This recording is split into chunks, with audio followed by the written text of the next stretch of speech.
NDA में मेरा रहने का क्या मकसद है? गठबंधन उनका हो जाता है लेकिन दिल से गठबंधन नहीं होता। आप चाहते हैं कि हम 5 सीट पर सीमित हो जाए। हम समझते हैं 225 सीटों से ज़्यादा हम जीतेंगे। हम अगर कहते हैं कि हमें अपनी ताकत बढ़ानी चाहिए तो हम क्या गलत बोल रहे हैं? तो बिहार में सब ठीक-ठाक है, कहीं पर कोई दिक्कत नहीं है। साल 2025 में बिहार में विधानसभा का चुनाव होना है।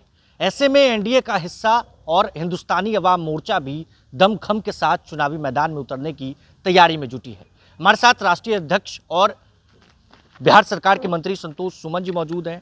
हिंदुस्तानी अवाम मोर्चा भी तैयारी में जुटी है। संतोष सर, क्या इस बार तैयारी है 2025 के चुनाव को लेकर? चुनावी मैदान में कैसे दमखम दिखाना है हिंदुस्तानी अवाम मोर्चा? देखिए, हम लोग सारे कार्यकर्ताओं को फील्ड में भेजे हुए हैं। सब लोग काम कर रहे हैं, तरह-तरह के कार्यक्रम हो रहे हैं।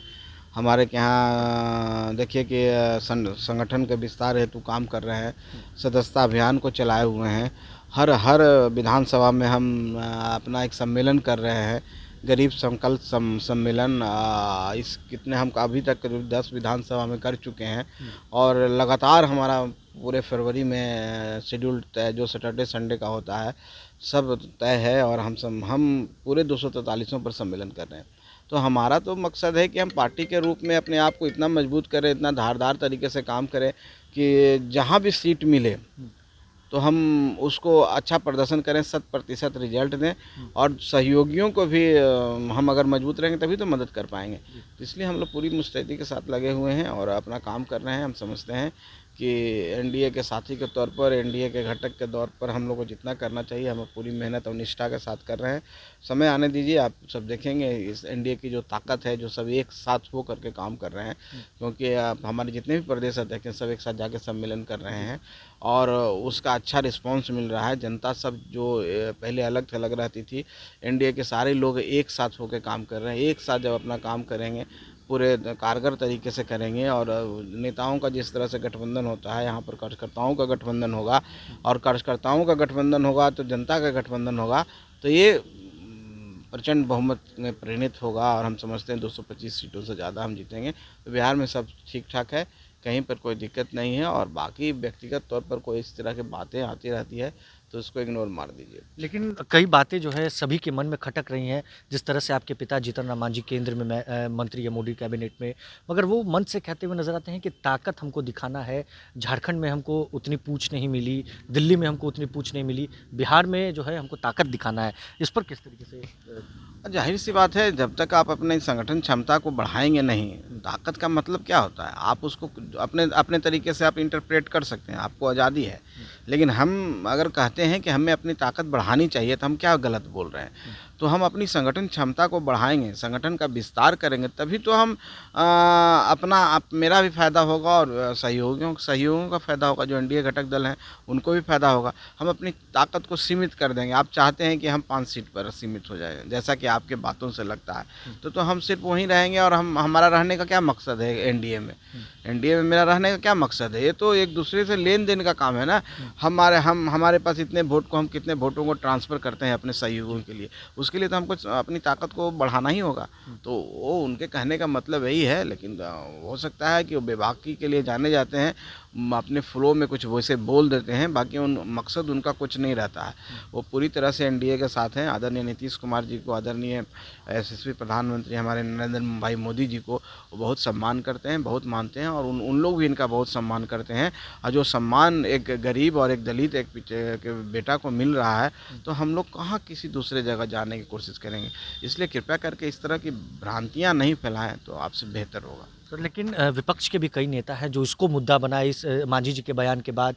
उन्होंने कहा कि एनडीए में सब कुछ ठीक नहीं है, मांझी जी नाराज चल रहे हैं। आपसे ही हम जानते हैं कि क्या सब कुछ ऑल इज वेल चल रहा है? अब देखिए, विपक्ष के बारे में हम क्या कहें? विपक्ष में सब चीज़ ठीक है।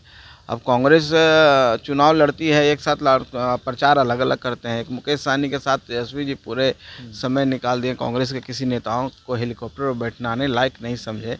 तो गठबंधन उनका हो जाता है लेकिन दिल से गठबंधन नहीं होता, ऊपरी तौर पर गठबंधन होता है। तो कुछ उनको दूसरे के ऊपर उंगली उठाने का कोई हमको नहीं लगता। मान लीजिए कि हमारे पड़ोसी हैं, पड़ोसी के घर में कोई आवाज़ सुनाई दे रहा है तो हम झाँक के देखेंगे क्या हो रहा है और उसको मज़े लेंगे। तो ऐसे लोग समझ लीजिए समाज में कैसे लोग होते हैं। हम गठबंधन में हैं, मान लीजिए कि किसी कारण से हमारी कोई वाद विवाद हो रहा है, व्यक्तिगत तौर पर नहीं, पॉजिटिव वे में भी वाद विवाद हो रहा है, चाहे कोई भी विषय हो, तो उसको मज़े लेना है दूर से देख करके और मज़े लेकर के आप खुश हो रहे हैं, तो खुश होने से क्या हो जाएगा।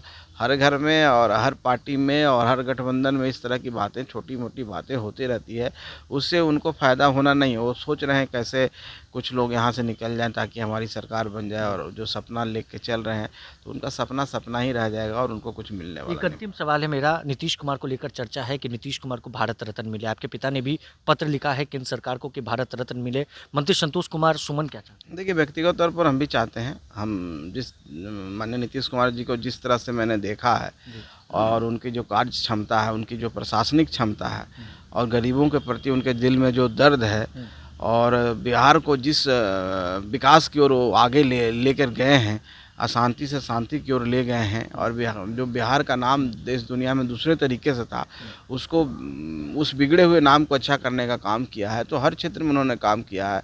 इंफ्रास्ट्रक्चर का क्षेत्र हो, शांति का क्षेत्र हो, कानून का क्षेत्र हो, लोगों को मोरल बूस्टअप करने का क्षेत्र हो, औद्योगिक धंधे बढ़ाने का, सब काम उन्होंने किया है।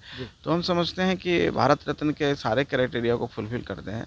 ये तो मामला माननीय प्रधानमंत्री जी का है, माननीय गृह मंत्री जी का है, उनको डिसाइड करना है। चाहे उनकी एक कमेटी होती है, उनको डिसाइड करना है कि मिले ना मिले, लेकिन हम व्यक्तिगत राय दे सकते हैं और व्यक्तिगत तौर पर हम कह सकते हैं कि उस उपाधि के लायक माननीय मुख्यमंत्री जी हैं। चलिए, विधानसभा चुनाव से लेकर नीतीश कुमार को भारत रत्न देने की मांग पर बात करने के लिए हमारे साथ बिहार सरकार के मंत्री संतोष सुमन मौजूद थे। आपकी राय क्या है कमेंट बॉक्स में जरूर बताएं। पटना से प्रभात खबर के लिए रोहित वर्मा। प्रभातखबर.com, विश्वास वही, रफ्तार नहीं।